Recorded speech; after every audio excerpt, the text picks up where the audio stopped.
Masjid Agung Baitul Ma'mur. Lokasinya di tepi jalan lintas Sumatera arah Sarulangun, tepatnya di bekas Balai Adat Sarulangun Bangku. Namun, meski megah dan besar, masjid ini belum semakmur namanya. Masjid ini dibangun sebagai wahana penunjang perhelatan MTQ tingkat Provinsi Jambi tahun 2016 yang digelar di Bangku. Selain masjid, dibangun pula gedung lembaga adat Kabupaten Merangin, menggantikan bangunan balai adat yang sekarang dibongkar menjadi pagar. Islam masuk ke Indonesia untuk pertama kalinya di abad ke-14. Setelah banyak raja atau sultan yang masuk Islam, banyak juga rakyat biasa yang mengikuti jejak penguasanya itu. Sejak saat itu, tempat-tempat ibadah mulai didirikan untuk memenuhi perintah agama Islam, yaitu sholat. Masjid adalah salah satu tempat yang digunakan untuk melaksanakan sholat. Lalu, apa saja peranan masjid dalam sejarah perkembangan Islam di Indonesia?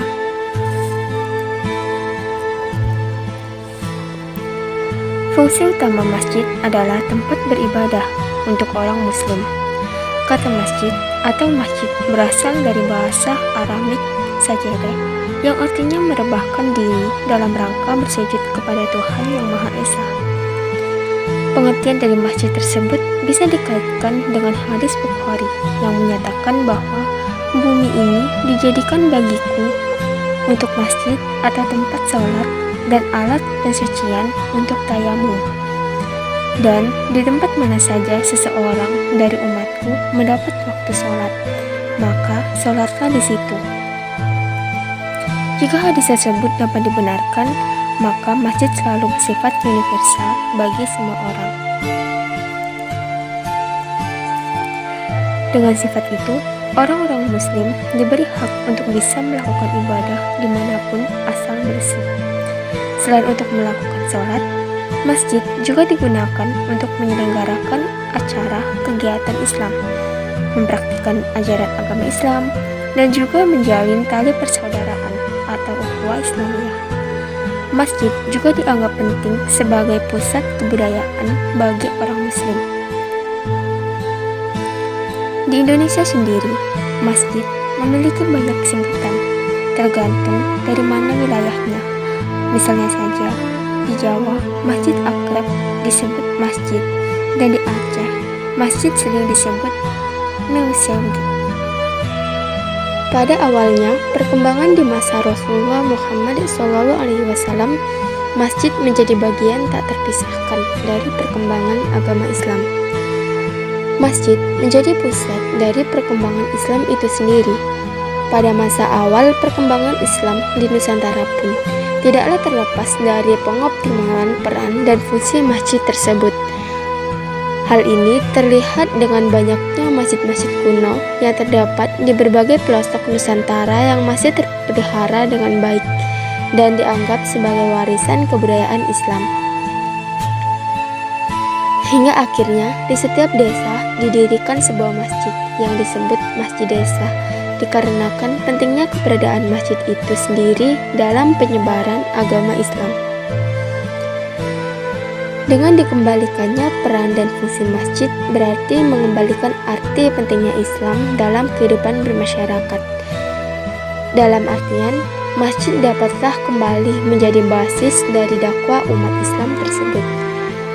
Masjid tidak hanya sebagai tempat untuk menunaikan sholat ataupun tempat untuk merayakan hari besar keagamaan, tetapi juga dapat difungsikan sebagai pusat dakwah, pusat ekonomi masyarakat, serta pendidikan keagamaan, dan juga pusat perkumpulan dari berbagai macam organisasi massa keislaman yang diharapkannya nanti dapat menjadi sarana pemersatu umat. Di dalam realitas, persepsi umat Islam dalam proses memakmurkan masjid cenderung dalam arti fisik. Mereka membangun masjid dengan begitu mewah, indah, dan nyaman untuk digunakan. Pemahaman seperti ini memang tidak ada salahnya, tetapi apalah artinya sebuah bangunan megah sementara orang-orang yang mengisi masjid itu memiliki jiwa yang keropos dan fisik yang lemah.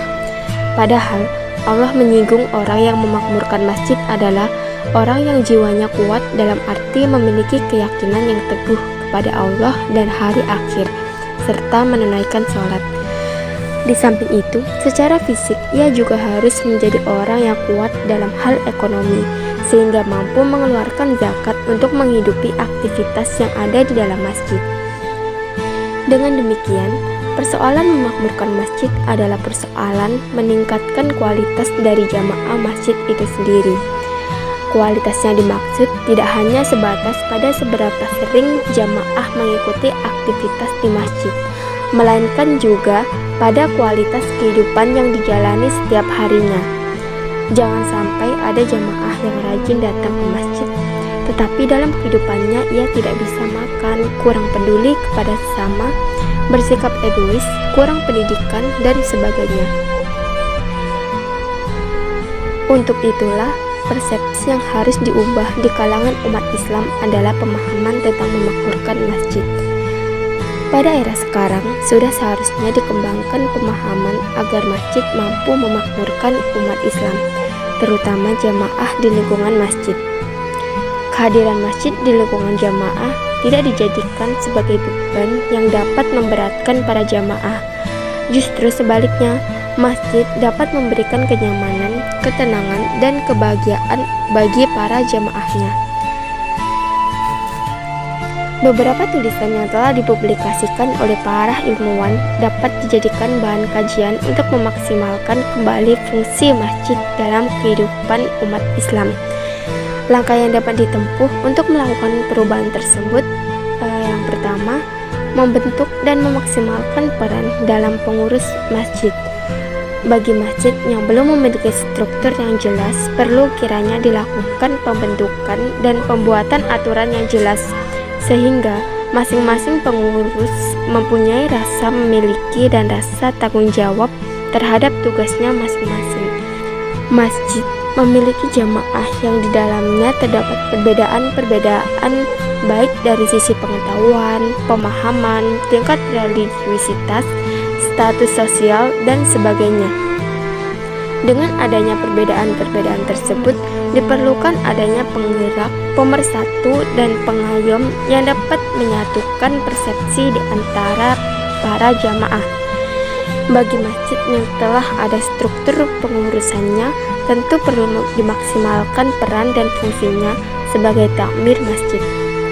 Kelemahan yang ada selama ini terjadi adalah pengurus masjid hanya berperan sebagai imam besar di masjid dan sebagai koordinator dalam kegiatan-kegiatan ibadah di masjid. Kedepannya, yang perlu dikembangkan adalah pengurus masjid itu memiliki wawasan yang luas, inovatif, dan kreatif sehingga dalam mengelola masjid mampu mengembangkan dan memaksimalkan potensi yang ada, baik potensi yang dimiliki oleh masjid itu sendiri maupun potensi yang ada pada para jamaahnya. Dengan demikian, pengelolaan masjid yang dilakukan oleh pengurus perlu menerapkan manajemen modern yang profesional dan terbuka.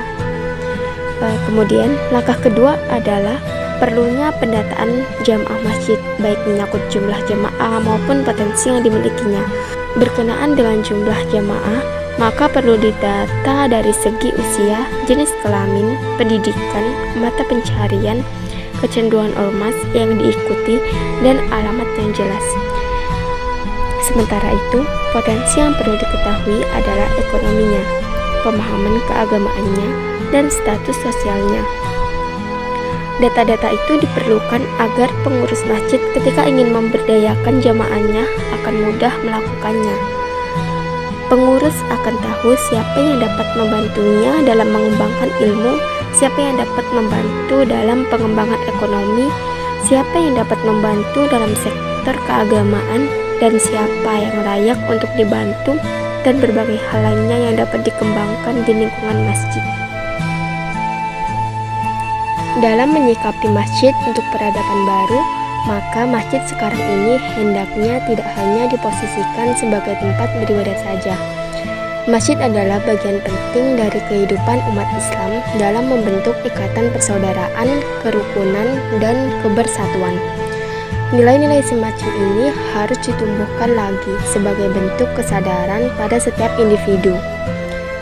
Bila bercermin pada status masjid di negara-negara yang mayoritas non-muslim, maka keberadaan masjid seolah menjadi kepersatuan umat Islam dengan adanya perasaan yang sejalan. Boleh dikatakan, dari pertemuan di masjid itulah ikatan silaturahmi menjadi terbentuk. Kiranya menarik untuk disimak pernyataan dari Muhammad Rusli Karim terkait masjid dan perkembangan beberapa gerakan sosial. Semenjak beberapa tahun yang lalu, masyarakat Islam telah melakukan kegiatan partisipasi sosial dalam pembangunan dan merintis berbagai program pemberdayaan masyarakat terpadu maupun kajian-kajian masalah sosial dan kebudayaan. Oleh karena itu, menjadi tantangan bagi para cendekiawan muslim untuk mengarahkan kembali pengetahuan dan teknologi yang pernah dirintisnya sebagai metode untuk mencari kebenaran dan kebaikan. Sebagai jalan untuk merealisasi diri, pemenuhan diri, dan pengendalian diri dalam rangka ibadah kepada Allah. Umat Islam sesuai dengan ajaran yang diimaninya diharapkan mampu untuk menjadi penyampai makna hidup di tengah-tengah perubahan sosial, pembangunan, dan transformasi kultural. Wacana perubahan sosial semacam itu harusnya mampu untuk diinternalisasikan pada umat Islam dengan penuh kesadaran. Keseimbangan antara materi dan nilai-nilai di dalam diri harus didasari dengan beberapa agen perubahan dengan menciptakan tradisi di masjid yang harmonis berdasarkan ikatan silaturahmi antar jamaah.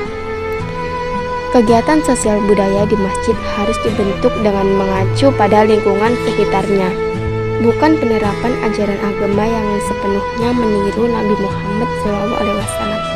Memang Nabi Muhammad adalah teladan hidup yang tidak ada duanya, tetapi umat Islam juga hendaknya mampu menginterpretasikan agama secara lentur berdasarkan keadaan sosial budaya di suatu tempat. Sebagai contoh, tradisi bersalaman di masjid yang kelihatannya sangat sepele dan sederhana, namun secara psikis mampu memberikan ikatan tersendiri sebagai sesama umat Islam. Rasa keakraban menjadi terbentuk dan terjalin melalui sholat berjamaah di masjid. Modernisasi yang individual telah menganggap bahwa bersalaman hanya untuk yang saling mengenal. Padahal sebagai sesama manusia adalah saudara, sehingga untuk bersalaman di masjid tidak perlu untuk membeda-bedakan asal-usul. Pandangan tersebut sejalan dengan pemikiran dari Muhammad Iqbal dalam merekonstruksi pemikiran agama dalam Islam agar seorang muslim menyesuaikan pandangan agamanya pada unsur-unsur kebudayaan yang diselaraskan dari rakyat yang ada di sekitarnya. Dalam kaitannya tersebut, menarik bila mencermati gagasan dari Parni Hadi, Dewan Pembina Dompet Duafa yang dipublikasikan pada pada tahun 2014. Menurutnya, masjid sebagai tempat sholat, berzikir, dan mengaji semua orang sudah mafhum. Lingkungan masjid sebagai pusat kegiatan ekonomi rakyat lumayan banyak. Masjid menyediakan tempat layanan kesehatan untuk kaum miskin sudah ada, tapi masih jarang. Masjid sebagai tempat pendidikan keterampilan untuk bela hidup. Gagasan itu menjadi menarik dengan usaha untuk menjadikan masjid sebagai pusat aktivitas umat Islam. Namun demikian, jangan sampai dengan gagasan tersebut, fungsi utama masjid sebagai tempat ibadah menjadi hilang dan lebih mementingkan materi saja. Oleh karena itu, yang terpenting adalah dengan kesadaran dari manusia bahwa materi bukanlah segala-galanya. Masjid dalam peradaban baru adalah masjid yang mampu membentuk spiritualitas manusia untuk mendapatkan nilai-nilai internal dan eksternal secara kompleks. Rasionalitas dan hidup yang pelik telah menjadikan manusia memiliki kehampaan hidup dalam dunia kepalsuan, sehingga membutuhkan masjid untuk menemukan spiritualitas.